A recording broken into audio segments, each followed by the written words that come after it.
Hey guys, welcome back to the Tactical Repair channel, and I'm your host Garrett Griffin, and today we're going to talk about knowing when to quit, learning how to settle, or when you should fix what you fucked up. And you will reach this point in any project you do that takes any length of time, anything that is more complicated than cutting the grass, okay? And even then, I mean, depending on your yard, you may run into something like this. There are certain things that you run into that don't turn out perfect the way you want them. And you have to learn whether it's best to just go about your business and leave it as it is, or fix them while you're there. And it depends on how much effort it takes, really, and what it takes to rectify the problem. And I've got a few examples here I want to show you. This truck, if you've been watching my videos, you know how much work and effort and time I've put into this, and money too. Okay, now it looks great. Even if you were to come here and look at it in person, it looks great. But there's some things that are not perfect that I don't like, and there's some things that are going to stay the way they are. And there's some things that I'm going to fix. The difference is the effort it takes, which I just said. So, for example, there's a little shit like when I first got the engine back together, before I even set it in the truck, the first time I cranked it after that, what happened? But the turbo had some oil built up in the back housing there, and it blew a bunch of shit up back all over the brand new paint job on the motor. Now, I've cleaned that off the best I could. It will not come off with solvents and a rag any more than it is. Now, am I going to sand that off and repaint it? No, because then I'd have to take the starter off and a bunch of other shit, and worry about getting overspray on the gaskets of the valve covers there and on the black injector lines, and that's going to stay the way it is because it's an engine. It's going to get dirty anyway, especially being a diesel. It won't be long and the whole thing's going to look like that. So that is acceptable to stay the way it is. That is something you have to learn to just accept. There are other things like this. This is the line that goes down to the front axle engagement air solenoid on the transfer case, and it comes through the firewall right there at that bulkhead connector. Now, I have never liked the way that is set up, because if you look at it, when it's, well, I guess with the new motor mount it doesn't want to come up there, but when it's connected up there, you see how you can't make a very tight bend there without crimping the line, and it being hand installed, they didn't do a great job installing it. It's not straight, it's not symmetrical, it doesn't look good. That's not the way you come out of a firewall and go straight down by doing that. That's just, it's wrong. It's cheap, it's quick, it worked for 50 years. That's not the way you do it. So what I'm going to do with this is I'm going to cut this off right there, and I'm going to drill it out, and I'm going to tap it to 1/8 NPT, and I'm going to put a 90-degree compression fitting on there for airline, and, well, it works for copper as well. And I'll put a new piece of copper line in here, so it's just coming straight down instead of trying to come out of the wall and make a bend coming down. It's going to come straight down, and I'll have the fitting angled over so it comes straight over, and I'll make a nice 45-degree bend, come straight down to my P-clamp that will be on bolted on one of these two holes right there. And then it'll go down and back to where it's supposed to go. So just cleaning up little things along the way while you're there that you can do to make you feel better about the thing overall. I mean, you don't want to get a gigantic project done like this and look at that one thing and go, oh, that irritates me, I wish I'd done something with it. That's and okay, so let's go to another small thing. Now, you know how much work I put into cleaning and painting this engine as well, and it hasn't even really run yet enough to get hot because it never has had any coolant in it since I've had it. You remember that I've cleaned and blasted and painted everything that has come off this engine. Well, if you look down here, there's already rust coming through the paint. And it's not just in that little spot, it's like up here, or here, and down over here. And what the hell, man? Why? Like, why does this stuff happen to me? I mean, this is not my first rodeo. I've done a lot of this. So what I'm gonna have to do, and it's worth my effort now, to address this before I put more stuff on and the paint starts peeling and rusting. It gets worse, and then there's nothing I can do about it. So what I'm gonna have to do now is take that crank pulley back off, which, if you look at that, look, there's a little bit of paint come off already. And the same thing there. I bead blasted that whole thing and painted it. I mean, is it low quality paint? Is it something I did wrong in preparing the surface? I don't know, but it's irritating. I don't like it. Now, this down here on the oil pan, that's from me burning it with the welding machine, tacking this stuff in place. But all that rust was there before I even started this motor mount on the front, and I noticed that I just haven't done anything with it yet.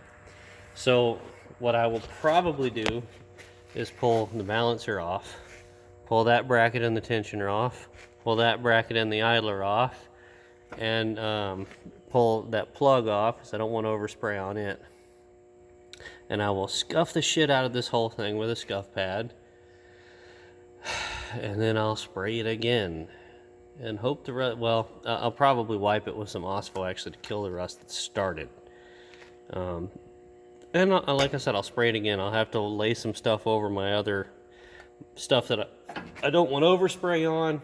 And I will also end up taking this bracket off, because I remember when I painted this bracket, I had it hanging somewhere, and then I sprayed something else after this had already been painted with some tan, and it got little overspray specks on this, and I noticed, and it irritated me, and then I went and sprayed some more black over it, and it covered the specks, but you can still see the specks because they're raised now. So I'll probably end up taking this bracket off, sanding it or blasting it, and completely repainting it, because I don't like that.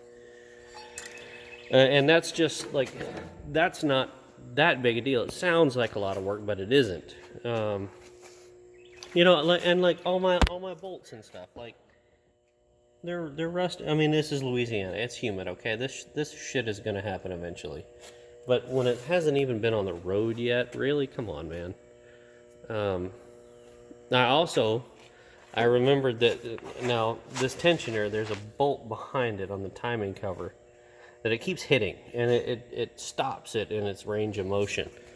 And I remembered today, after I started having beers actually, and that's only my second one, by the way, that when I took that all apart, I remembered that actually had a washer between the tensioner and the plate, which you wouldn't think it should, because when you bolt something like that to a plate, you should be using the bolt to make clamping force against the plate to help it not rotate. You shouldn't be depending on just the little tab, but when you put that washer in there, it moves it out far enough that it doesn't hit that bolt. So I'll put that washer back in there and we'll see what happens. If it ever breaks off, then I don't know. I guess we'll figure something else out then. Hopefully it won't, probably won't, but we'll see. Now, that's some small things, okay? Some small things, a couple that you can fix, okay? So now let's show you something that is acceptable, because we're to this point, and it's more work to fix it for a small return than it is to leave it, and it's not that big of a bother. So you've seen the other videos, you know that I had to take those motor mounts off, the rear motor mounts, cut them loose from the plates, move them up, bevel them, clean everything, re-weld them, blast them, paint them, it's a lot of work, because Larry did some great welds on those. And what happened? We ended up, and I've measured this, 7/16 of an inch farther forward than stock. Now the engine is 10 inches or so shorter than the original engine. It's not touching the floor pan all the way around anywhere anymore. So the amount of work it would take to repair that, to make it, to center it in that hole, to move it back, backwards, straight back, 7/16 of an inch, is not worth the effort it would take to cut all of that shit loose on both mounts, rebevel it, regrind all of it, weld it all again, repaint it again. It's not worth the work. And it's not going to affect us up front with anything. It's not going to negatively affect anything being a little farther forward like that. So that is an acceptable occurrence, I guess. I don't know. There's another word for that, I'm sure, but I don't know what it is right now. It is, you know, it is what it is. We've got other things like, I've decided that I want to put a more modern fire extinguisher in here, because I had the old metal form extinguisher, and the old metal form extinguisher is probably bad. It's probably empty. It probably lost its charge a long time ago, but I've kept it in there because it came with the truck, and it was original to the truck. And just, I've decided that I want to put a more modern extinguisher in there, one that's actually charged and works. Now to do that, I'll have to take these bolts off, which are nicely undercoated and painted and match everything, and that's going to screw that up. But if I want to have an actual functioning extinguisher in my truck, which after I put all this work into it, you're damn sure I'm going to have a functioning extinguisher in my truck. Actually, I used to carry like 5 of them in the truck, especially on road trips. Yeah, so that is acceptable. I can deal with messing up a little bit of my paint and undercoat that I did in order to have a little more safety and peace of mind. Now I'm going to have to flip these brackets around, literally just turn them around to move the supports outboard. And that's going to leave a spot of untouched paint underneath on the inboard side of it, but that's no big deal. That's something I can address quickly. There's another thing I've been toying with the idea of, and that's changing the front cross member entirely. This cross member was known for being weak. In fact, they had a MWO where they updated it, where they actually welded a piece of angle iron onto the front surface of it to strengthen that cross member. Now, this engine is a lot lighter. It's a few 100 pounds lighter than the stock engine. I don't think it's going to collapse that. But there's another cross member that came in the older trucks, the bolted front cross member, that actually it's set way back here, and it was a real thick, like 1/4-inch wall piece of 2 by 1.5 inches or something like that. I got one on a frame section outside. I've been toying with the idea of cutting this cross member out and getting the other cross member, drilling some holes or welding it on, or whatever, bolting it on, I don't know. Because actually it would put the mounts right back almost in line, or in fact in line with the mount there, and I wouldn't have to worry about the leverage of that on this plate anymore. Now that's a lot of work. I don't really know if it's worth doing, but it's in my head now, and I'll probably end up doing it at some point. We'll see. I can't really think of anything else right now. I mean, as far as acceptability goes, I've got my throttle linkage pretty much done. There's some other stuff, like I decided not to take the cab off. Okay, you have to stop somewhere in a project like this, or it will continue, especially when you're on any kind of a budget. You have to learn when to stop in the teardown. This was not supposed to be a full restoration, and it's not going to be. So hopefully you understand the point of this, and it hasn't all been just rambling. It's important to think about this stuff before you start a project, because you're gonna reach a point where, and I did a really piss poor job of that in here. There was just not a lot I was willing to accept anymore. I've had this truck for a long time. I daily drove this truck for years. I've been all over the country in it, and it has never left me on the side of the road except once. And that was just after I put the last motor in it, well, not the last motor, but the one before that, the LDS, the one that started this whole thing, the one that locked up. I put it in, and I went for a test drive, and about 3 miles down the road, the hydraulic head drive key broke, and it left me sitting there, and I had to come home and get the wrecker and tow it home. And after that, it was pretty much problem-free. So, don't remember where I was going with that, but the point is, if you don't figure out what you can accept,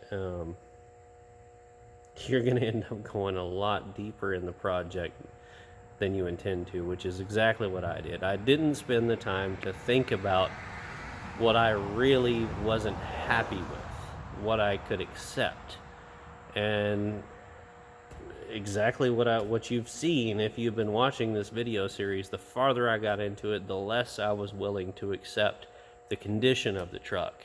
Like, you know, it's okay, I've got the motor out. Originally I was just going to do the firewall, right? Because the motor was out, and it's easy to get to, and I can clean it, and then, well, you know, I'll take the fenders off and I'll do the frame rails because the paint's peeling. And it just went on and on and on because I couldn't accept these things. So figure out how unhappy you are with your truck, and figure out what you have the money to address that you're unhappy with, and figure out what you have the time and the money to address, and inspect the truck carefully. You know, think about, well, you know, how bad is the paint on these frame rails? You know, do I really need to do it, or can I just, you know, sand this one spot on the fender down and spray that? And get a good baseline before you start, or you're going to end up where I'm at, where you're trying to put a motor in and you end up redoing the whole damn truck. And I should have been done with this 2 months ago. But it is what it is. And I'm not going to be sorry that I've gone this far when I am done with it. This is all stuff I've been wanting to do to this truck for years anyway, stuff that has been eating me up. And look, I'm not the kind of person to buy a new vehicle. My newest vehicle our newest vehicle is 20 years old. No, I take that back.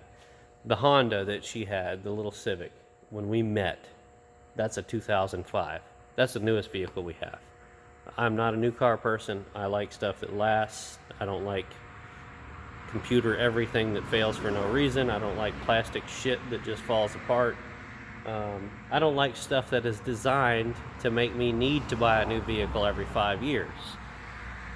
So this, honestly, is probably the closest I'm ever going to get in the rest of my life of owning a new vehicle. Something that I have renewed on my own. And I have no problem with that, because I know what I put into it. I know if it has a problem, probably exactly what it is, and I'm okay with that. So, you guys, I know this has just been a little bit of rambling from me. These are important things to think about if you're going to take on a project like this yourself, and I do appreciate you watching and listening to me. You know, hey, look. Don't forget to check out our sponsor, Big Mike's. His information will be in the description below. Like the video if you found it helpful or informative at all. I understand if you don't. I'm not going to be mad at you, but you know, subscribe to the channel, because there's a lot more useful stuff than me just talking about stuff like this. There's things you can learn here, and a lot more actually very informative stuff that's coming up in the future here soon. We'll see you next time. Thanks, dudes.